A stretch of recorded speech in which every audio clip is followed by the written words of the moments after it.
गणित कक्षा 12वीं के अध्याय 4 सारणिक के इस चौथे लेक्चर में आपका स्वागत किया जाता है। अब तक हमने सारणिक से संबंधित 3 वीडियो अपलोड किए हैं। उम्मीद है आप लोगों ने उन वीडियो को देखा होगा और आपको अच्छे से समझ में आया होगा। यदि आपने वो वीडियो नहीं देखा तो डिस्क्रिप्शन बॉक्स में उसका लिंक आपको मिल जाएगा और आप प्लेलिस्ट में भी जाकर सारणिक के रिलेटेड प्लेलिस्ट को ओपन करके वीडियो देख सकते हैं। तो आइए आज सारणिक के इस चौथे लेक्चर में हम उपसारणिक और सहखंड के बारे में चर्चा करते हैं। तो बिना देरी किए वीडियो की शुरुआत करते हैं। आज का हमारा टॉपिक है उपसारणिक और सहखंड। तो जैसा कि उपसारणिक को हम माइनर और सहखंड को कोफैक्टर कहते हैं और उपसारणिक को हम m से प्रदर्शित करते हैं और सहखंड को a से। तो हम जानते हैं उपसारणिक को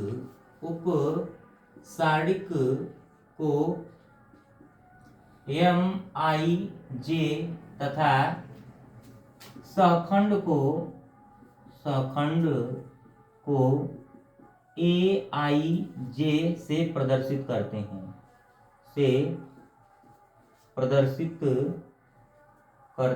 हैं।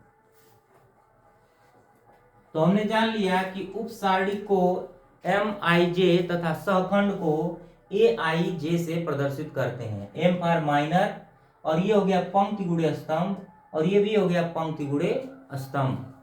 तो एक हम सारणिक लेते हैं a11 a12 a13 a21 a22 a23 a31 a32 a33।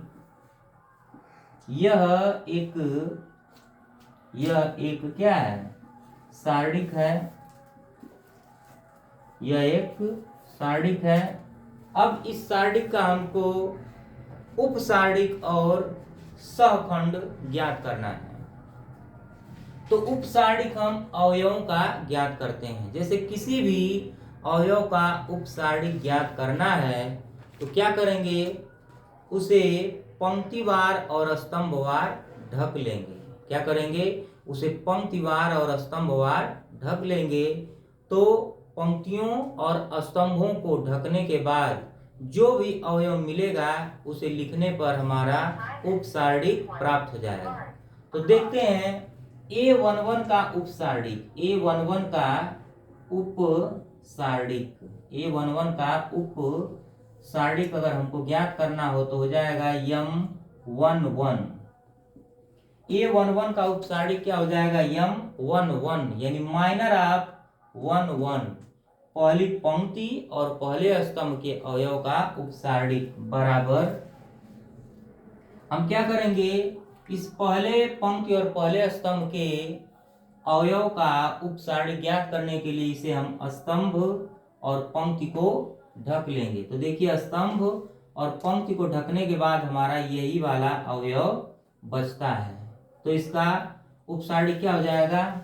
a22 a23 a32 और a33। तो इस तरह से हमारा a11 का उपसारणिक m11 हो गया। आइए हम देखते हैं a12 का उपसारणिक। a12 का उपसारणिक क्या हो जाएगा? m12 is equal to. अब हमको a12 का उपसारणिक निकालना है। हमारा अवयव क्या है? a12। तो हम a12 को ढकेंगे स्तंभवार और पंक्तिवार। तो क्या बचेगा? इसको हमने ढक लिया। देखिए हमने किसको ढक लिया? इसको हमने ढक लिया ऐसे और ये ऐसे बन गया, टी शेप बन गया। अब टी शेप बनने के बाद कौन कौन से अवयव बचते हैं? a21 a23 a31 और a33। तो हम क्या लिख देंगे? a21 a23 और फिर a31 a33। इस तरह से हमारा a12 का उपसारणिक हो गया। आइए हम इसमें से किसी का भी उपसारणिक निकालना है तो हम इसमें से किसी का भी उपसारणिक निकाल सकते हैं। जैसे अगर हम इसमें से किसी भी एक अवयव जैसे A32 का उपसारणिक निकालें, उपसारणिक बराबर M32 इज इक्वल टू क्या हो जाएगा, M32 इक्वल टू क्या हो जाएगा, 32 का हम निकाल रहे हैं। किसका निकाल रहे हैं, 32 का। तो जिसका निकालना है उपसारणिक, पंक्तिवार और स्तंभवार उसे ढक लेंगे। तो ये देखिए पंक्तियों और स्तंभों को हम ढकेंगे तो क्या मिल जाएगा हमारा, A11, A13, A21, A23। देखिए हमने क्या किया, इसको ऐसे हमने ढक लिया तो हमारा क्या बन जाएगा, उल्टा टी बन गया। अब A11 को हम लिख देंगे A11, फिर A13, फिर A21 और फिर A23। तो उम्मीद है आपको ये समझ में आ रहा होगा। अगर नहीं समझ में आएगा तो आप रिवाइंड करके वीडियो को देखेंगे, आपको अच्छे से समझ में आएगा। तो आप इसका स्क्रीनशॉट लीजिए उपसारणिक का, फिर हम आपको सहखंड के बारे में बताते हैं। इस तरह से हम उपसारणिक ज्ञात करते हैं। इसका स्क्रीनशॉट लीजिए। तो आपने इस तरह से देखा कि हम किस तरह से किसी भी अवयव का उपसारणिक ज्ञात कर सकते हैं। आइए अब देखते हैं कि सहखंड आव्यूह क्या होता है और उसे कैसे ज्ञात करेंगे। तो जहां हमने लिखा है A11 का उपसारणिक, अब हम वहीं लिखेंगे A11 का सहखंड। तो देखिए A11 का सहखंड, A11 का सहखंड क्या हो जाएगा, A11 का सहखंड कैपिटल A11 होगा और हम क्या लिखेंगे, -1 पर जो पंक्ति और जो स्तंभ हम प्रयोग करेंगे उसे हम लिख देंगे। 1 1 1 लिखा है तो 1 + 1 हो जाएगा। फिर उस अवयव को भी हम वहां पर लिखेंगे। जैसे A11 है तो इस अवयव को हम यहाँ लिख देंगे A11, फिर उसके बाद M11 लिख देंगे। क्या लिख देंगे, M11। यानी A11 का उपसारणिक A11 गुणे, देखिए -1 की पावर I + j, यानी जो पंक्ति और स्तंभ का प्रयोग कर रहे हैं वो।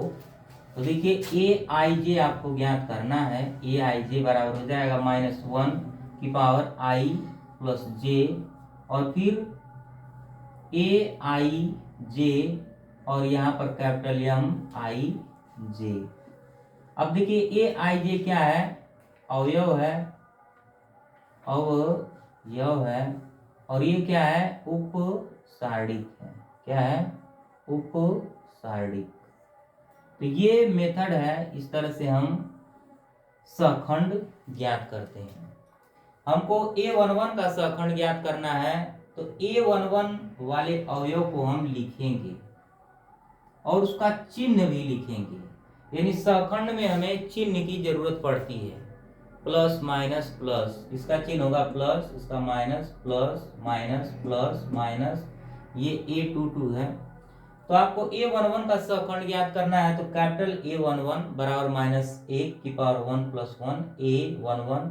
अब देखिए 11 हमने M11 लिखा है तो इसका मतलब क्या हो जाएगा, A11 बराबर -1 की पावर 1 + 1 A11 और A11 का उपसारणिक क्या है, इसको और इसको हम ढक लेंगे तो लिख क्या देंगे A22, A23 और A32 और A33। ये हो जाएगा A11 का सहखंड। इसी तरह से आपको A31 का निकालना है तो A31 का सहखंड, A31 का सहखंड capital A31 is equal to -1 पर 3 + 1 और फिर A31 को यहाँ पर लिखेंगे और माड यानी सारणिक। ये क्या है, उपसारणिक है। ये क्या है, अवयव है। -1 पर 3 उसका चिन्ह को प्रदर्शित करता है। तो आप इसे भी देखते चलेंगे, ये फार्मूला है, इसी फार्मूले पर ये सब कार्य हो रहा है। तो A31 को हमने लिख लिया। अब हम क्या करेंगे, उपसार्डिक में लिखने के लिए इसको और इसको ढक लेंगे, तो ये वाला पार्ट बचा उसे हम इसमें लिख देंगे। A12, A22, A13 और A23। तो इसी प्रकार से अन्य अवयवों का भी हम सहखंड ज्ञात कर सकते हैं। तो आप इसे एक बार नोट करिए, फिर हम एक उदाहरण के द्वारा आपको समझाने का प्रयास करेंगे। तो हम यहाँ पर उदाहरण लिखते हैं, आप इसे नोट करिए। किसी भी सारणी का हमको क्या ज्ञात करना है, उपसारणिक और सहखंड। तो किसी भी सारणी का ज्ञात करने के लिए हम एक उदाहरण यहाँ पर लिखते हैं, आप इसे नोट करिए। तब तक हम एक उदाहरण आपके सामने प्रस्तुत करते हैं। तो 2, 6, 1 और फिर -3, 0, 5 और 5, 4, -7 का के अवयव 5 का उप सारणिक व सहखंड ज्ञात करें। अवयव 5 का उपसारणिक और सहखंड ज्ञात करें। प्रश्न में प्रत्येक अवयव का उपसारणिक और सहखंड पूछ सकता है। हम यहाँ पर बस 5 के उपसारणिक और सहखंड को ज्ञात करने जा रहे हैं। तो जिसका भी पूछेगा आप उसे निकाल सकते हैं। तो आइए अब हम इसे सरल करते हैं।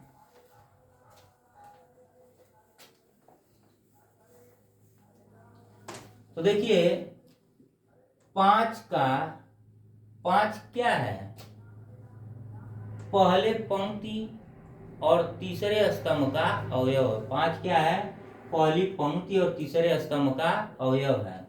यानी 5 का हमको निकालना है उपसारणिक।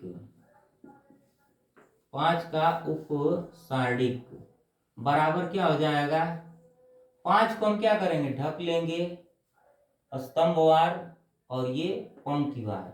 तो 6, 0, 1, 5 हो जाएगा। ये हो जाएगा 6, 0 और 1, 5, 6, 0 और 1, 5। ये आंसर हो गया अपना। ये हो गया आपका 5 का उपसारणिक। फिर आप निकालना है 5 का सहखंड। तो देखिए 5 का सहखंड, 5 का सहखंड बराबर -1। अब देखिए कौन सी पंक्ति है, पहली पंक्ति, तो यहां रख देंगे 1। कौन सा स्तंभ है, तीसरा, तो 3। फिर उसके बाद किसका निकाल रहे हैं, 5 का, तो यहाँ पर 5 रहेगा।